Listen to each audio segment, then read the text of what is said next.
which means we're going to go from a graph to point slope form. So again, we're just going to identify the parts of a graph.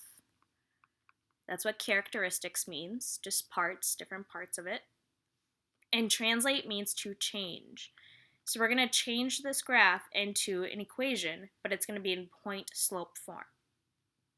Okay, we worked with point slope form last week. That was y, nope, it was 2 weeks ago. Y minus y1 equals m times the quantity of x minus x1. Last week we worked in standard form. I get so confused. Okay, remember ordered pair is just an x, y. And again, slope we're going to be doing as rise over run. I'm running out of room here and you can see it right here. So if you need to, just draw an arrow there. Okay, so we're going to write an equation in slope-intercept form using the indicated point. It's really hard to see the point, so if you need to mark it, it was way up here at the very top.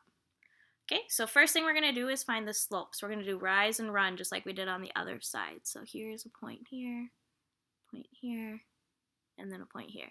And then this one was the indicated point. So you want to make that one really big, or if you have a different color, make it a different color. Okay, and I knew it was the indicated point because it was there before we started. All right, so we're going to rise, run. Whoops, that was a rise, run, rise, run, rise, run. Okay, so it goes up 1, 2, 3, 4 jumps, and it runs over 1 every time. This goes up 1, 2, 3, 4 over 1. So remember, if I have it over 1, we want just the top number. We do need to think if this is a puff puff positive or a nice negative. And this is positive, it's going uphill. So 4 over 1 is just going to be 4. Okay, and that's our slope. Our slope is always the m. Okay, now we're going to identify our ordered pairs. So what is this point that was way up there?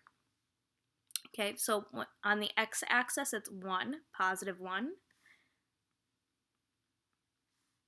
And I know that if I just go down, there's positive 1 on my x, and then my y, I just go over and I see 6. Okay, so remember this is my x1, y1. Okay, so I have my m is my slope, that's going to be my 4. Okay, I have my x1, which here my x1 is 1, and I have my y1, which is 6. Okay, it always is going to start off with our form always starts off with y. Now this minus or plus depends on our number. Our y1 is 6. We want to think what's the opposite of 6. Opposite of 6 is minus 6. So we're always thinking opposites. It's kind of goofy. Equals m. M is our slope. So m is 4 times the quantity of, so that's that parenthesis, x. Okay, this is a positive 1. There you go. Positive 1, and the opposite of a positive 1 is a negative 1, so minus 1. Okay? And that's it. All right. Now, in this next one, again, if you can't see your point very well, it's right here. So if you need to make that darker, feel free to do that. Okay, now the good thing about slope-intercept, I cannot talk today, point-slope form, is if you can't see the y-intercept very well, if you're not sure exactly what it is, point-slope form is really great because you don't need that y-intercept. Here we can see it, so here either one would be easy. Okay, we're going to mark our points. Okay, and then we're going to do our rise and run. So I'm going to go down and over. You could do up and over though, either way. And I want to make sure that this point, I remember that was the indicated point. Indicated just means the point that's shown. Okay, so I'm going to go down 1 and then over 1, 2, 3. So I'm thinking rise and run. Okay, the up and down was 1. And then the over, it jumped over 1, 2, 3. And is this a puff puff positive or a nice negative? Well, this is going downhill. It's negative, so it's going to be negative 1/3. Okay. Now we're going to identify our ordered pair. So the ordered pair is this guy here. We always do x first and then the y. And in the point slope form, it's x1 and y1. That's the part that we're replacing. So x is this guy, the horizontal axis. So my x is 3. Because if I just follow that line up, it goes to 3. And my y is -4. Okay, another way I could have figured that out is I went right 1, 2, 3, and down 1, 2, 3, 4.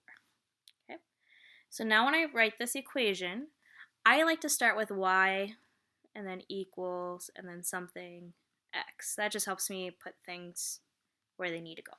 Okay, so I'm going to start with y, and then I have to think what went with the y. With the y is a -4. So I could write it as y minus -4. Okay. In IXL, for some reason, they like you to do this. But they will also counterwrite if you say y plus 4, because the opposite of -4 is +4. Okay. I prefer this way. Okay. Now comes m. M is -1/3. And then x. And then x1. What went with the x? X1 is 3. So it's +3. Opposite of +3 is -3, so -3.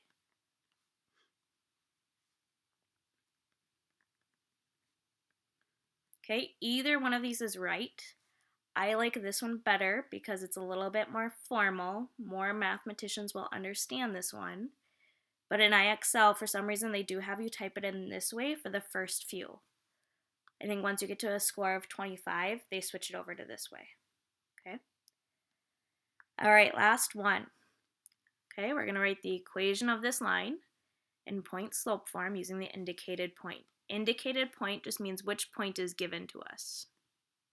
Okay, that means like the given point. So which point did they tell us? They told us this one if you can't see it. Okay, and then we're going to identify some other points here. Nope.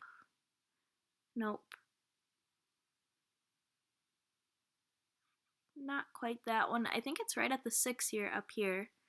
Just kind of defeating the purpose of what we're doing, but that's okay. So go up and over, and it's going to go up 1, 2, 3, 4, 5, and over 1, 2, 3, 4. So our rise and our run is 5/4, and it is positive. It's going uphill. Puff, puff, positive. Okay, the ordered pair that they gave us was this one. So I always want to do my x first. So it's x1 and then y1, comma in the middle. Okay, so x, this is my x-axis. It was at -4. I just drop down, I see -4. My y1, if I go over, is just 1. Okay, so I like to start with that format, y, and then I leave a little space there, equals, little space, parenthesis, x, parenthesis. Okay, that's what's always going to start. Well, not always going to start, but it's always going to have those things in it for sure. Okay, so I'm starting with my y, and I'm asking myself, what is my y from the point? My y from the point is a +1, and I'm thinking opposite of +1 is -1 or -1. My slope is 5/4, and I know that's where that goes because that's where my m is, and slope is m.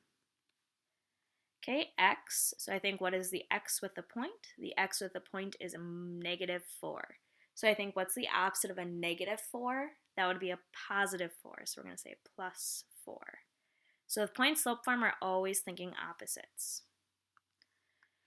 Okay, so in order to write an equation in point slope form, we need to know two things. And remember, IXL calls this point gradient. It's kind of goofy. I accidentally registered us underneath South Africa. So South Africans use gradient. That was my bad. Whoops. Okay, you need to know m. M is the slope. And remember, they call that gradient. That was my fault, and I can't change it. It's very annoying. I don't even know how to spell gradient. I think it's an A. I don't know. Okay, and x1, y1 is a point or an ordered pair. Okay, remember to think opposite with that point.